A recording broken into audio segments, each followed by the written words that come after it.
Hello welcome to competitive exams library. మనకి రీసెంట్గా SSC calendar అయితే విడుదల చేసింది కదా. దాంట్లో మనకి డిసెంబర్ 23వ తారీఖున సీజీఎల్ నోటిఫికేషన్ వస్తుందని చెప్పి ఆల్రెడీ అప్డేట్ ఇవ్వడం జరిగింది. అదేవిధంగా మనకి ssc.nic.in అఫీషియల్ వెబ్సైట్లో డిసెంబర్ 23వ తారీఖున సీజీఎల్ నోటిఫికేషన్ అయితే అప్డేట్ చేయడం అయితే జరిగింది.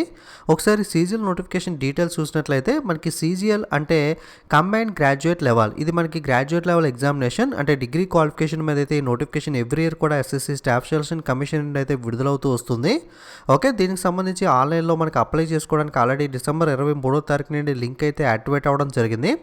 జనవరి 23వ తారీఖు లోపల మీరు ఆన్లైన్లో అయితే అప్లై చేసుకోవాల్సి ఉంటుంది. ఎస్ఎస్సి సర్వర్స్ అనేవి బిజీగా ఉంటాయి కాబట్టి మీరు లాస్ట్ డేట్ దాకా ఎప్పుడు అయితే వెయిట్ చేయకండి. వీలైనంత త్వరగా అయితే అప్లై అయితే చేసుకోవడానికి ట్రై చేయండి. దీనికి సంబంధించి మనకి సిబిటి మనకి computer based examination tyre 1 exam అయితే ఏప్రిల్ 2022లో అయితే కండక్ట్ చేయడం జరుగుతుంది. సో నెక్స్ట్ మనకి టైర్ 3 కానీ టైర్ 2 కానీ డిస్క్రిప్టివ్ అయితే డేట్స్ అయితే అనౌన్స్ చేయలేదు, త్వరలో అయితే అనౌన్స్ చేస్తారు. అలాగే ఎన్ని వేకెన్సీస్ ఉన్నాయన్నది కూడా ఎస్ఎస్సి మనకి ముందుగా అయితే అప్డేట్ అయితే ఇవ్వదు. నోటిఫికేషన్ వచ్చినప్పుడు ఫ్యూచర్లో అయితే మనకి అప్డేట్ అయితే ఇవ్వడం జరుగుతుంది. బట్ పోస్టులు ఎన్ని ఉన్నాయన్నది కాదు, కానీ ఏ డిపార్ట్మెంట్స్లో మనకి పోస్టులు ఉన్నాయి, గ్రూప్ బి అలాగే గ్రూప్ సి అలాగే గ్రూప్ బిలో గెజిటెడ్, ఈ విధంగా డిఫరెంట్ టైప్ ఆఫ్ పోస్టులు అనేవి అయితే మనకి ఏ డిపార్ట్మెంట్స్లో ఏ పోస్టులు ఉన్నాయి.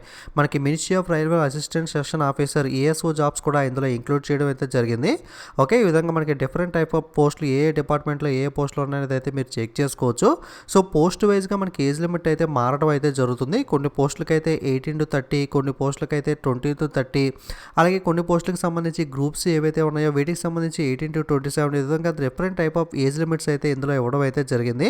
ఓకే, సో మీరైతే ఒకసారి మీరు ఏ పోస్టులకి ఇంట్రెస్ట్ ఉన్నారో వాటికి సంబంధించి చెక్ చేసుకోండి. ప్రిఫరెన్స్ పెట్టేటప్పుడు అయితే మీకు దానికి తగ్గట్టుగా మీకు ఏజ్ లిమిట్ బట్టి అయితే చెక్ చేసుకోవచ్చు.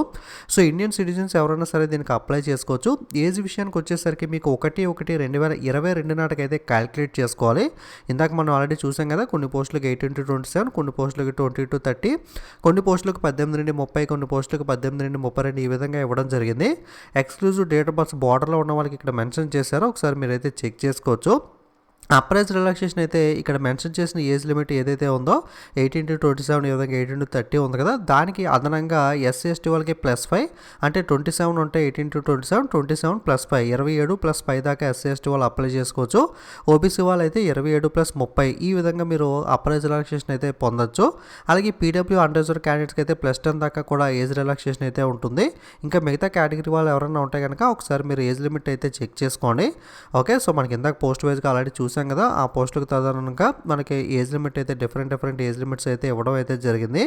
ఓకే, కొన్ని పోస్టులకి అయితే మినిమం 20 years ఇచ్చారు, కొన్ని పోస్టులకి అయితే మినిమం 18 అయితే ఇవ్వడం జరిగింది. ఓకే, ఇందులో ఎడ్యుకేషన్ క్వాలిఫికేషన్ విషయానికి వస్తే 23/1/2022 అంటే నోటిఫికేషన్ ఏదైతే డేట్ ఇచ్చారో ఈ డేట్ కల్లా మీకు ఫైనల్ రిజల్ట్ అంటే గ్రాడ్యుయేషన్ యొక్క ఫైనల్ రిజల్ట్ డిక్లేర్ అయ్యి మీరు పాస్ అయినట్లుగా అయితే మీకు సర్టిఫికేట్ అయితే ఉండాల్సి ఉంటుంది. ఓకే, మనకి అసిస్టెంట్ ఆడిట్ ఆఫీసర్ కానీ అసిస్టెంట్ అకౌంట్ ఆఫీసర్కి కానీ మీకు అప్లై చేసుకోవాలనుకుంటే కనుక bachelor degree from recognised university or institute. Okay, ఏదైనా గ్రాడ్యుయేషన్ అనేది కంప్లీట్ చేసి ఉంటే బ్యాచిలర్ డిగ్రీ కంప్లీట్ చేసి ఉంటే కనుక మీరు దీనికి అప్లై చేసుకోవచ్చు. డిజైరబుల్ క్వాలిఫికేషన్ అనేది అయితే కన్ఫామ్గా అవసరం లేదు. డిజైరబుల్ అంటే ఇది ఉన్నా లేకపోయినా పర్లేదు. చార్టెడ్ అకౌంటెంట్ కానీ మనకి కాస్ట్ అండ్ మేనేజ్మెంట్ అకౌంటెంట్ కానీ లేదా company secretary or master in commerce or master in business studies or master in business administration finance or masters in business economy ఇటువంటివి ఉన్నా సరే మీరు ఈ రిజర్వ్ క్వాలిఫికేషన్ కింద అయితే తీసుకోవచ్చు. బట్ బ్యాచిలర్ డిగ్రీ ఉంటే మినిమం అయితే వీటికి సంబంధించి అప్లై అయితే చేసుకోవచ్చు. అలాగే జూనియర్ స్టాటిస్టికల్ ఆఫీసర్కి సంబంధించి కూడా bachelor degree in any subject from recognised university or institute with at least 60% marks in mathematics at 12th standard level. Okay, మనకి బ్యాచిలర్ డిగ్రీ ఉంటే అప్లై చేసుకోవచ్చు. కాకపోతే మనకి 60% marks in mathematics at 12th standard అంటే మీకు ఇంటర్మీడియట్లో మ్యాథమెటిక్స్ సబ్జెక్ట్లో మనకి 100కి 60 మార్కులు అంటే 60% మార్క్స్ అయితే వచ్చి ఉండాలి. ఆ విధంగా అయితే మీరు అప్లై చేసుకోవచ్చు. Are bachelor degree in any subject with statistics as one of the subject at degree level, లేదా డిగ్రీ లెవెల్లో మీకు స్టాటిస్టిక్స్ వన్ ఆఫ్ ద సబ్జెక్ట్గా ఉన్నా సరే మీరైతే అప్లై చేసుకోవచ్చు. దానికి మీకు ఈ విధంగా స్టాట్ కనుక డిగ్రీలో ఉంటే మీకు ఇంటర్లో 60% లేకపోయినా సరే సరిపోతుంది, ఎందుకంటే ఆర్ఆర్ని ఇచ్చాడు కాబట్టి. అలాగే స్టాటిస్టికల్ ఇన్వెస్టిగేటర్ గ్రేడ్ 2 చూసుకున్నట్లయితే bachelor degree in any subject with statistics as one of the subject. Okay, మనకి బ్యాచిలర్ డిగ్రీ ఉండాలి. అలాగే స్టాట్ మనకి ఈ డిగ్రీలో అయితే చదువు అయితే ఉండాల్సి ఉంటుంది. The candidate must have studied statistics as subject in all the 3 years or all the 6 semesters of the graduate course. Okay, మీకు ఏదో ఒక సెమిస్టర్లో ఒక స్టాటిస్టిక్స్ ఉంటే సరిపోదు. ఖచ్చితంగా మీకు సెమిస్టర్ సిస్టమ్ అయితే కనుక డిగ్రీ సెమిస్టర్ ఇయర్కి 2 టైమ్స్ జరుగుతుంది కాబట్టి టోటల్గా మీకు 3 సంవత్సరాలకి 6 సెమిస్టర్స్ ఉంటాయి కాబట్టి 6 సెమిస్టర్స్లోనూ కూడా ఖచ్చితంగా స్టాటిస్టిక్స్ చదివి ఉండాలి. లేదా మనకి ఇయర్కి ఒక ఎగ్జామ్ ఉంటే కనుక ఇయర్లీ సిస్టమ్ కనుక మీకు డిగ్రీలో ఉంటే కనుక 3 ఇయర్స్లో ఖచ్చితంగా స్టాటిస్టిక్స్ చదివి ఉండాలి. అప్పుడు మాత్రమే స్టాటిస్టికల్ ఇన్వెస్టిగేటర్ గ్రేడ్ 2కి అయితే మీకు ఎలిజిబిలిటీ అయితే ఉంటుంది. అలాగే NCLAT ఓకే, మనకి assistant in national company law applied tribunal ఈ జాబ్స్ కూడా కొత్తగా ఎస్ఎస్సీలో యాడ్ చేశారు. సో దీనికి కూడా మనకి బ్యాచిలర్ డిగ్రీ ఉంటే సరిపోతుంది. సో డిగ్రీ ఇన్ లా ఉంటే కనుక ఇది డిజైరబుల్ మాత్రమే, కన్ఫామ్గా ఉండాల్సిన అవసరం లేదు. అలాగే research assistant in National Human Rights Commission NHRCలో కూడా బ్యాచిలర్ డిగ్రీ ఉంటే సరిపోతుంది. Desirable qualification minimum 1 year research experience అయితే అడగడం జరిగింది. సో డిజైరబుల్ అనేది ఎక్కడున్నా సరే మీరు దీన్ని నెగ్లెక్ట్ చేయండి. ఎసెన్షియల్ క్వాలిఫికేషన్ అనేది మెయిన్, ఇది మాత్రం ఉంటే కనుక మీకు ప్రాపర్గా మీకు అప్లై చేసుకోవడానికి అయితే సరిపోతుంది. మిగతా అన్ని పోస్టులకి సంబంధించి bachelor degree from recognised university or equivalent అన్నాడంటే 10+2+3 అంటే డిగ్రీతో సమానమైన ఏదైనా గ్రాడ్యుయేషన్ మీకు ఉన్నా సరిపోతుంది. Bachelor degree from recognised university ఉన్నా పర్లేదు, లేదా దానికి సమానమైన మనకి ఈక్వలెంట్ అయిన అర్హత ఏదైనా సరే ఉన్నా సరే మీకు 23/1/2024కి క్లోజింగ్ డేట్ నాటికైతే ఈ క్వాలిఫికేషన్స్ ఉన్నట్లయితే మీరు అప్లై అయితే చేసుకోవచ్చు. మీకు అప్లై చేసుకోవడానికి ఎగ్జామినేషన్ ఫీజు వచ్చి 100 రూపాయలు అయితే ఉంటుంది. ఎవరైతే ఉమెన్ క్యాండిడేట్స్ ఉన్నారో, ఎస్సీ క్యాండిడేట్స్ కానీ, ఎస్టీ క్యాండిడేట్స్ కానీ, పీడబ్ల్యూ ఎక్స్ సర్వీస్ మ్యాన్ ఉన్నారో వాళ్ళు ఎటువంటి ఫీజు పే చేయాల్సిన అవసరం లేదు. మిగతా క్యాండిడేట్స్ మాత్రం 100 రూపాయల ఫీజు అయితే పే చేయాల్సి ఉంటుంది. అప్లై చేసేటప్పుడు నీట్గా నోటిఫికేషన్ మొత్తం కూడా చదువుకున్న తర్వాత క్లియర్ కట్గా మిస్టేక్స్ లేకుండా 1-2 సార్లు చూసుకున్న తర్వాత మాత్రమే అప్లై చేయండి. కంగారు పడి అయితే అప్లై చేయకండి. ఎందుకంటే మీకు అప్లై చేసినప్పుడు ఏదైనా మిస్టేక్స్ ఉంటే కరెక్షన్ ఛార్జెస్ 200 రూపీస్ తీసుకుంటారు. అలాగే సెకండ్ టైం కరెక్షన్ చేస్తే 500 రూపీస్, చాలా ఎక్కువ ఛార్జెస్ అనేవి పడతాయి. మీ అప్లికేషన్ కూడా ప్రాపర్గా లేనప్పుడు రిజల్ట్ అయ్యే అవకాశం కూడా ఉంటుంది కాబట్టి సో క్లియర్ కట్గా మొత్తం డీటెయిల్స్ తెలుసుకున్న తర్వాత మాత్రమే అప్లై అయితే చేయండి. మీకు తెలియకపోతే కనుక మీ ఫ్రెండ్స్ సహాయం కానీ లేదా ఏదైనా నెట్ సెంటర్లో కానీ అయితే అప్లై చేయడానికి ట్రై చేయండి, కానీ మిస్టేక్స్ అయితే చేయకండి. మీకు ఎగ్జామినేషన్ సెంటర్ చూసుకున్నట్లయితే సదరన్ రీజియన్లో మనకి ఆంధ్రప్రదేశ్ స్టేట్కి సంబంధించి చీరాల, కడప, గుంటూరు, కాకినాడ, కర్నూలు, నెల్లూరు, రాజమండ్రి, తిరుపతి, విజయనగరం, విజయవాడ, విశాఖపట్నంలో అయితే ఎగ్జామినేషన్ సెంటర్స్ ఉండడం జరిగింది. అలాగే తెలంగాణ స్టేట్కి వచ్చేసరికి హైదరాబాద్, కరీంనగర్, వరంగల్ అయితే మనకి ఎగ్జామినేషన్ సెంటర్స్ అయితే ఇచ్చారు. ఎగ్జామినేషన్ ప్యాటర్న్ విషయానికి వస్తే టైర్ 1 కంప్యూటర్ బేస్డ్ ఎగ్జామ్ ఉంటుంది. ఇందులో క్వాలిఫై అయిన వాళ్ళకి టైర్ 2 ఉంటుంది. నెక్స్ట్ టైర్ 3 అంటే డిస్క్రిప్టివ్ ఏదైతే పెన్ అండ్ పేపర్ మోడ్లో డిస్క్రిప్టివ్ ఎగ్జామ్ కండక్ట్ చేస్తారో, అలాగే మనకి computer proficiency test, data entry, skill test అనేది కూడా కొన్ని పోస్టులకు అయితే కండక్ట్ చేయడం అయితే జరుగుతుంది. సో టోటల్గా 4 టైర్స్ అని చెప్పుకోవచ్చు ఎగ్జామినేషన్ అనేది. ఓకే, అలాగే మనకి టైర్ 1, టైర్ 2 ఎగ్జామినేషన్ ప్యాటర్న్ విషయానికి వస్తే జనరల్ ఇంటెలిజెన్స్ అండ్ రీజనింగ్ మీద 25 క్వశ్చన్స్ 50 మార్క్స్కి, జనరల్ అవేర్నెస్ 25 50 మార్క్స్కి, క్వాంటిటీ ఆప్టిట్యూడ్ 25 క్వశ్చన్స్ 50 మార్క్స్కి, ఇంగ్లీష్ 25 50 మార్క్స్కి అయితే ఎగ్జామినేషన్ ఉంటుంది.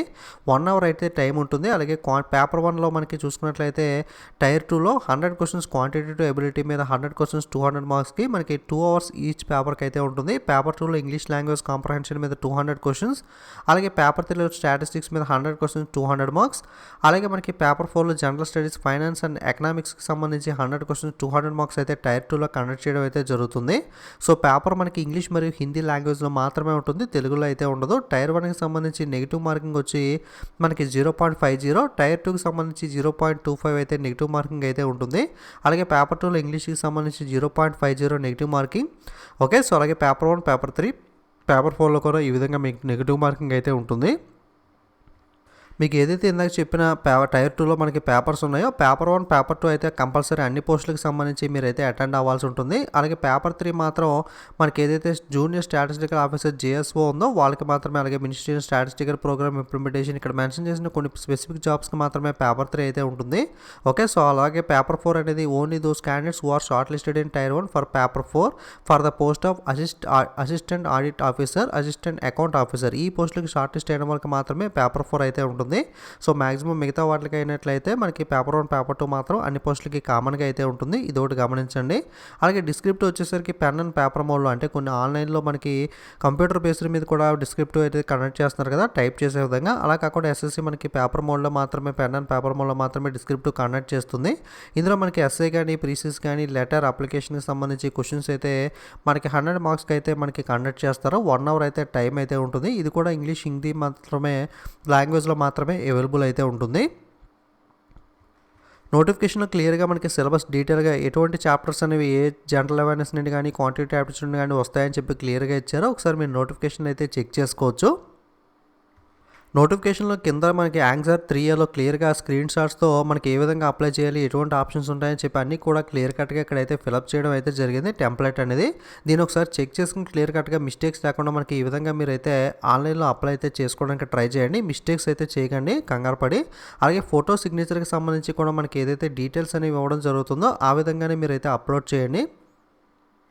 ఓకే, ఇక్కడ క్లియర్గా శాంపుల్ ఫోటో అనేది కూడా ఇవ్వడం జరిగింది. ఫోటో అనేది ఈ విధంగా ఉండాలి. ఇక్కడ కింద మెన్షన్ చేసిన ఈ విధంగా ఎక్స్ట్రా కలర్ రావడం కానీ, ఫోటో ఈ విధంగా జూమ్ అయి రావడం కానీ, మీరు ఏదైనా హ్యాట్ పెట్టుకోవడం కానీ, ఫోటో బ్లర్ అవ్వడం కానీ, లేదా టూ డార్క్గా ఉండడం కానీ, విత్ గాగల్స్ కానీ, ఓకే, లేదా చిన్నగా ఉన్నా సరే ఈ విధంగా ఇక్కడ మెన్షన్ చేసిన రీజన్స్లో ఏదైనా సరే ఉన్నా సరే మీ ఫోటో అయితే రిజెక్ట్ అయ్యే అవకాశం ఉంటుంది. అప్లికేషన్ అనేది కేవలం ఫోటో అనేది క్లియర్గా విజిబుల్గా మాత్రమే ఉండాలి. ఒకసారి ఫోటో సైజ్ అనేది ఏ విధంగా ఉండాలి, పారామీటర్స్ ఇవన్నీ కూడా నోటిఫికేషన్ క్లియర్గా మెన్షన్ చేశాడో అక్కడ మీరైతే క్లియర్గా ఒకసారి చెక్ చేసుకోండి. అలాగే మనకి ఇందులో ఎస్ఎస్సీలో రకాల సెంట్రల్ ఎక్సైజ్ కానీ ఎగ్జామినర్ కొన్ని రకాల పోస్టులు ఏవైతే సబ్ ఇన్స్పెక్టర్ లాంటి పోస్టులు ఉంటాయో వీటికి సంబంధించి ఫిజికల్ స్టాండర్డ్స్ అనేవి కూడా హైట్ అనేది మేల్ క్యాండిడేట్స్కి 157.5 అనేది ఉండాలి. చెస్ట్ 81, ఎక్స్పాన్షన్లో 5 సెంటీమీటర్స్ అనేది ఉండాలి. ఓకే, సో అలాగే మనకి ఫిజికల్ టెస్ట్ అనేది కూడా కండక్ట్ చేస్తారు కొన్ని రకాల పోస్టులకి. 1600 మీటర్లు అనేది 15 నిమిషాల్లో కంప్లీట్ చేయాలి. 8 కిలోమీటర్ సైక్లింగ్ 30 మినిట్స్లో కంప్లీట్ చేయాలి. ఫీమేల్ క్యాండిడేట్స్కి 152 హైట్, వెయిట్ అనేది 48 కేజీస్ అయితే ఉండాల్సి ఉంటుంది. ఓకే, సో అలాగే ఫిజికల్ టెస్ట్ అనేది 1 కిలోమీటర్ 20 మినిట్స్లోను, అలాగే 3 కిలోమీటర్స్ అనేది సైక్లింగ్ 25 మినిట్స్లోనే అయితే కంప్లీట్ చేయాలి. సో ఇది కేవలం కొన్ని రకాల స్పెసిఫిక్ ఫోర్స్ ఏవైతే ఉన్నాయో ఇక్కడ మెన్షన్ చేసిన సెంట్రల్ ఎక్సైజ్ కానీ ఇటువంటి పోస్టులకు మాత్రమే ఇవైతే కండక్ట్ చేస్తారో. అలాగే మనకి సబ్ ఇన్స్పెక్టర్లో మనకి సిబిఐ సెంట్రల్ బ్యూరో ఆఫ్ ఇన్వెస్టిగేషన్లో కనుక సబ్ ఇన్స్పెక్టర్ పోస్ట్ చూసుకుంటే దీనికి మళ్ళీ సపరేట్గా హైట్ అనేది 165 మనకి 150 అయితే ఉండాల్సి ఉంటుంది. ఓకే, అలాగే చెస్ట్ వచ్చేసరికి 76 సెంటీమీటర్ విత్ ఎక్స్పాన్షన్ అయితే మనకు ఉండాల్సి ఉంటుంది. ఓకే, సో నెక్స్ట్ విజన్ అనేది కూడా ఐసైట్ అనేది కూడా మనకి ఈ సిబిఐ జాబ్స్కి సంబంధించి అయితే మనకి విత్ ఆర్ వితౌట్ గ్లాసెస్లో మనకి ఇక్కడ మెన్షన్ చేసిన డిస్టెన్స్ అయితే మనకి విజన్ అయితే మీరైతే కలిగి ఉండాలి. అలాగే ఎన్ఐఏ నేషనల్ ఇన్వెస్టిగేషన్ ఏజెన్సీలో మనకి సబ్ ఇన్స్పెక్టర్కి అయితే హైట్ మనకి మెన్కి వచ్చేసరికి 170, ఉమెన్కి 150 అయితే ఉండాల్సి ఉంటుంది. చెస్ట్ 76 ఎక్స్పాన్షన్లో ఉండాల్సి ఉంటుంది. అలాగే విజన్ అనేది కూడా మెన్షన్ చేశారు ఐసైట్ అనేది. సో ఇవి స్పెసిఫిక్గా కొన్ని పోస్టులకు మాత్రమే, అన్నిటికీ కాదు. మీకు ఈ పారామీటర్స్ లేనప్పటికీ కూడా మిగతా పోస్టులకు ఎలిజిబుల్ ఉంటారు కాబట్టి వాటికి సంబంధించి మీకు అర్హతలు ఉంటే అప్లై అయితే చేసుకోవచ్చు. అలాగే ఎవరైనా పీడబ్ల్యూ క్యాండిడేట్స్ ఉంటే కనుక ఒకసారి మీరు చెక్ చేసుకోవచ్చు. ఇక్కడ ఎటువంటి పోస్టులకి మనకి పీడబ్ల్యూ వాళ్ళకి ఎలిజిబిలిటీ ఉన్నదని చెప్పి ఇక్కడ క్లియర్ కట్గా అయితే లాస్ట్లో మనకి నోటిఫికేషన్లో మెన్షన్ చేయడం జరిగింది. 48 పేజ్ నోటిఫికేషన్లో మీరు చెక్ చేసుకున్నట్లయితే పీడబ్ల్యూ క్యాండిడేట్స్ ఏ పోస్టులకి మీకు ఎలిజిబిలిటీ ఉన్నదనేది అయితే ఇక్కడ క్లియర్గా అయితే మెన్షన్ చేశారో. మీకు నోటిఫికేషన్ లింక్ అయితే డిస్క్రిప్షన్లో ఇస్తాను. ఒకసారి క్లియర్ కట్గా మొత్తం అన్ని డీటెయిల్స్ చదువుకున్న తర్వాత ముఖ్యంగా ఫోటో, సిగ్నేచర్ ఇటువంటి వాటి దగ్గర ప్రాపర్గా సైజ్ కానీ మనకి మెన్షన్ చేసిన విధంగా అయితే అప్లోడ్ చేయండి. మిస్టేక్ చేసి మళ్ళీ మనీ పోగొట్టుకోకండి. మనీ పోగొట్టుకోవడం కాదు, అప్లికేషన్ కూడా రిజెక్ట్ అయ్యి మీకు హాల్ టికెట్ కూడా రాకపోతే మీకు అవకాశం అనేది కోల్పోతారు. కాబట్టి క్లియర్ కట్గా అన్ని చెక్ చేసుకున్న తర్వాత మాత్రమే అప్లై చేసుకోండి. అలాగే మీ ఫ్రెండ్స్కి కూడా వీడియో షేర్ చేయండి. వాళ్ళు కూడా ఇన్ఫర్మేషన్ అనేది తెలుసుకుని వాళ్ళు కూడా అప్లై అనేది చేసుకుంటారు. ఇలాంటి మరిన్ని జాబ్ అప్డేట్స్ కానీ ప్రిపరేషన్ వీడియోస్ కానీ మిస్ అవ్వకూడదు అనుకుంటే తప్పకుండా ఛానల్ అయితే సబ్స్క్రైబ్ చేసుకుని పక్కన ఉన్న బెల్ ఐకాన్ మీద అయితే క్లిక్ చేయండి. అలాగే టెలిగ్రామ్, ఇన్స్టాగ్రామ్ లింక్స్ కూడా డిస్క్రిప్షన్లో ఇచ్చాను, అందులో కూడా ఫాలో అవుతూ ఉండండి. Okay, thank you.